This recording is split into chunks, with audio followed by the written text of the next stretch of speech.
大家好，我係九龍豪宅 Catherine 高，今日為大家介紹就係日龍一個地下連花園嘅單位。依家我哋一齊嚟望下。呢一個單位一入屋呢，首先行2級樓梯，之後呢就到咗單位嘅飯客廳啦。今次為大家介紹呢一個花園嘅單位，實用面積1473尺。單位嘅飯客廳面積呢都相當實用，擺放家私呢都完全冇難度嘅。呢一個露台面積呢大概係有80尺嘅，兩邊趟門可以開晒。經過露台之後，就到咗單位嘅平台花園，面積呢大概有986尺。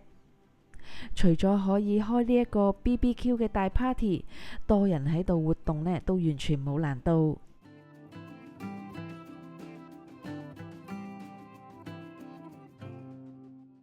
單位係屬於4房雙套嘅間隔。首先呢就係望下單位主人房，主人房景觀同樣望返自己嘅平台花園。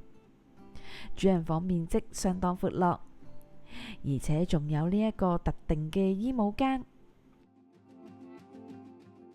主人房浴室採用雙星盤嘅設計，沖涼嘅地方呢，除咗係有浴缸之外，仲有呢一個淋浴間。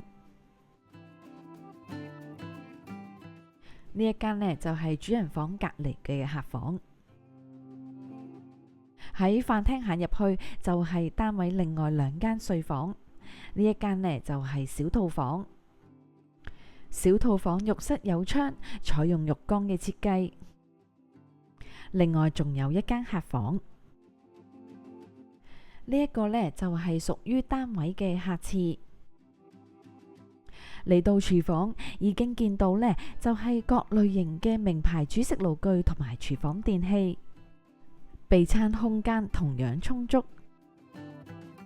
喺廚房嗰度行出去呢，仲有一個平台花園嘅。呢一個平台花園大概有234尺，可以同樣通往另外2間睡房。廚房裏邊呢仲有一個工人房嘅，工人呢都有佢自己休息嘅地方同埋獨立用嘅洗手間。